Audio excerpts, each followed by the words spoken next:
आपने ज़रूर नोट किया होगा कि बाज़ औक़ात माशी खबरें कुछ और ही कहानी सुना रही होती हैं और मार्केट बिल्कुल उसके उलट चल रही होती है। बड़ी अजीब सी बात लगती है ना? लेकिन आज के इस तज्ज़िये में हम एक ऐसे ज़बरदस्त फ्रेमवर्क पर बात करेंगे जो मार्केट के इस पूरे राज से पर्दा उठा देगा। इसे लिक्विडिटी मैट्रिक्स कहते हैं। ये कोई जादू नहीं है, बस ये समझने का एक बेहतरीन तरीका है कि मार्केट की असल सिमत क्या है और सिस्टम में हकीकी लिक्विडिटी किस तरह काम कर रही है। तो चलिए देखते हैं कि आज हम किन चीज़ों को कवर करने वाले हैं।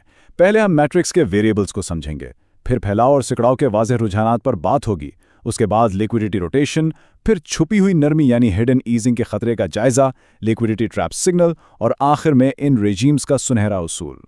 शुरू करते हैं हिस्सा नंबर 1 से, मैट्रिक्स के मुतग़य्यरात और रूल ऑफ 3 को डिकोड करना। देखें, यह समझना बहुत ज़रूरी है कि मार्केट कभी भी किसी एक खबर से नहीं चलती। इसमें सबसे पहला और अहम वेरिएबल TGA यानी ट्रेजरी जनरल अकाउंट है। आसान अल्फाज में यह समझें कि यह अमेरिकी हुकूमत का अपना बैंक अकाउंट है जो फेडरल रिजर्व के पास होता है। अब यह काम कैसे करता है? जब हुकूमत अपने बिल अदा करती है तो इस अकाउंट का बैलेंस कम होता है और वो पैसा सीधा फाइनेंशियल सिस्टम में चला जाता है, यानी सिस्टम में लिक्विडिटी आ गई। इसके बरक्स जब टैक्स जमा होता है और ये बैलेंस बढ़ता है तो सिस्टम से पैसा निकल जाता है। ये बिल्कुल एक बड़े से लिक्विडिटी वॉलों की तरह काम करता है। दूसरा लेवर जो इतना ही जरूरी है वो है फीड बैलेंस शीट। ये सिंपली सेंट्रल बैंक यानी फेडरल रिजर्व के असासों को जाहिर करती है। जब माइशत को सपोर्ट चाहिए होती है तो ये शीट फैलती है और मार्केट में पैसा आता है।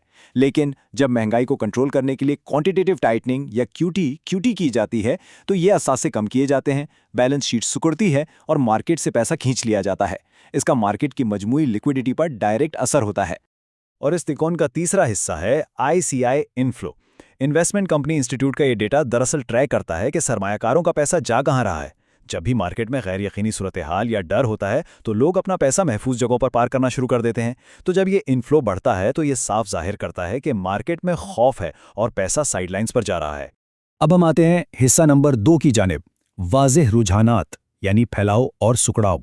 यहाँ हम दो बिल्कुल ऑपोजिट यानी मुतजाद सिनेरियोज देखेंगे। एक तरफ लिक्विडिटी का फैलाव है जिसे रिस्क ऑन माहौल कहते हैं और दूसरी तरफ लिक्विडिटी का सुकड़ाव यानी रिस्क ऑफ। जब ये तीनों लेवर्स मिलकर एक ही सिमत में काम करते हैं तो इनका मार्केट पर कितना जबरदस्त असर पड़ता है, आइए देखते हैं। पहले मंजरनामा 1 या रिस्क ऑन को देखते हैं। इस फेज में TGA कम हो रहा होता है, यानी हुकूमत सिस्टम में पैसा डाल रही होती है, साथ ही फेड की बैलेंस शीट बढ़ रही होती है या कम से कम मुस्तहकम रहती है, और ICI इनफ्लो भी बढ़ता है, लेकिन वो एक कंट्रोल्ड हद में रहता है। इस जबरदस्त कॉम्बिनेशन का नतीजा बैंकों के रिजर्व्स बढ़ जाते हैं, फंडिंग इंतहाई सस्ती हो जाती है, शॉर्ट टर्म यील्ड्स नीचे आती हैं, और यही वो वक्त होता है जब इक्विटीज, क्रिप्टो और गोल्ड जैसे असासों को एक जबरदस्त सपोर्ट मिलती है और वो उड़ान भरते हैं। अब इसके बिल्कुल बरक्स मंजरनामा 2 या रिस्क ऑफ को देखें। इस फेज में TGA बढ़ रहा होता है, यानी लिक्विडिटी सिस्टम से निकाली जा रही है और फेड की बैलेंस शीट QT की वजह से सुकड़ रही होती है। इस डबल झटके से मार्केट में खौफ फैलता है और लोग पैसा पार्क करने लगते हैं, जिससे ICI इनफ्लो में तेजी से इजाफा होता है। इसका नतीजा बहुत सख्त निकलता है, लिक्विडिटी टाइट हो जाती है, फंडिंग मुश्किल, यील्ड्स बढ़ती हैं और रिस्क वाले असासे शदीद दबाव का शिकार हो जाते हैं। लेकिन देखें, हालात हमेशा इतने वाज़े नहीं होते और यहीं से हम आते हैं हिस्सा नंबर 3 पर, गैर मुस्तहकम हालात यानी लिक्विडिटी रोटेशन। ये तीसरा मंजरनामा दरअसल किसी भी इन्वेस्टर के सब्र का इम्तिहान होता है। यहाँ TGA और फेड बैलेंस शीट दोनों अपनी जगह पर फंस जाते हैं, बिल्कुल मुस्तहकम, ना ऊपर ना नीचे, और ICI इनफ्लोज में भी कोई खास ट्रेंड नहीं होता।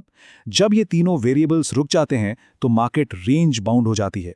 मार्केट बस एक ही दायरे में घूमती रहती है, पैसा एक सेक्टर से निकलकर दूसरे में जाता है, जिसे हम सेक्टर रोटेशन कहते हैं। और सबसे मायूस कुन चीज, हमें बार बार धोखा देने वाले फेक ब्रेकआउट्स देखने को मिलते हैं।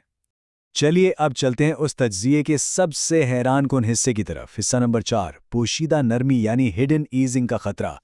ये वो वक्त है जब मार्केट की कहानियां हमें बुरी तरह गुमराह करती हैं। आपने अक्सर ये सोचा होगा कि ऐसा क्यों होता है कि रिस्क वाले असासे अचानक से तेजी दिखाने लगते हैं जबकि मीडिया में और हर तरफ सख्त पॉलिसी या टाइटनिंग का शोर मचा होता है। ये तो बिल्कुल सेंस नहीं बनाता है ना। इसका जवाब छुपा है मंजरनामा 4 में।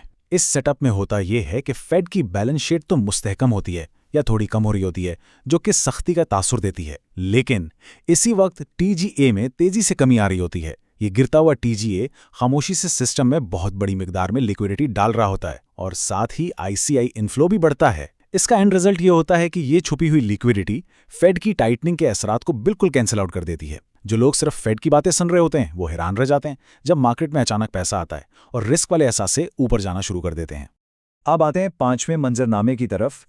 हिस्सा नंबर 5, लिक्विडिटी ट्रैप सिग्नल, जो एक इंतहाई खतरनाक विप्सा कंडीशन है। ये सूरत हाल बड़ी अजीब और तजादात से भरी है। देखें, इसमें टीजीए कम हो रहा है यानी लिक्विडिटी आ रही है, फेड की बैलेंस शीट में भी इजाफा हो रहा है। टेक्निकली इसको एक परफेक्ट रिस्क ऑन माहौल होना चाहिए, लेकिन इसी दौरान आईसीआई इनफ्लो में बहुत ही अग्रेसिव हद तक इजाफा होता है। इसका मतलब यह है कि सिस्टम में कैश का सैलाब तो आ रहा है, लेकिन शदीद डर और खौफ की वजह से वो पैसा इन्वेस्ट होने के बजाय महफूज जगहों पर पार्क किया जा रहा है। जब ऐसी सूरत हाल बनती है तो मार्केट में एक्सट्रीम वॉलेटिलिटी यानी शदीद उतार चढ़ाव देखने को मिलता है। हर तरफ से मिक्स सिग्नल्स आते हैं और खतरनाक विपसॉ हालात पैदा हो जाते हैं जहां कीमतें बेतरतीबी से झटके खाती हैं। ऐसे माहौल में सबसे ज्यादा मोहतात रहने की जरूरत होती है।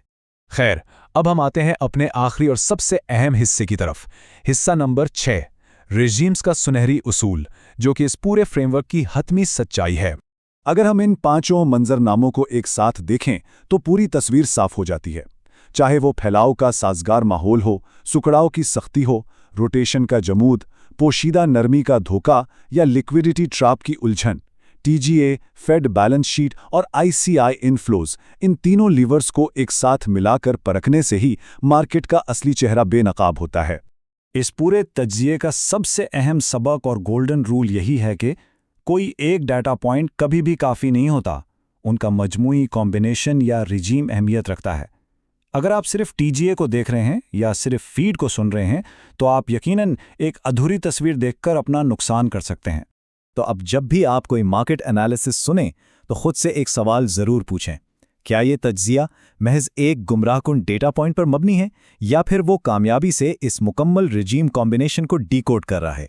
मार्केट को सही तरह समझने का असल सफ़र वहीं से शुरू होता है।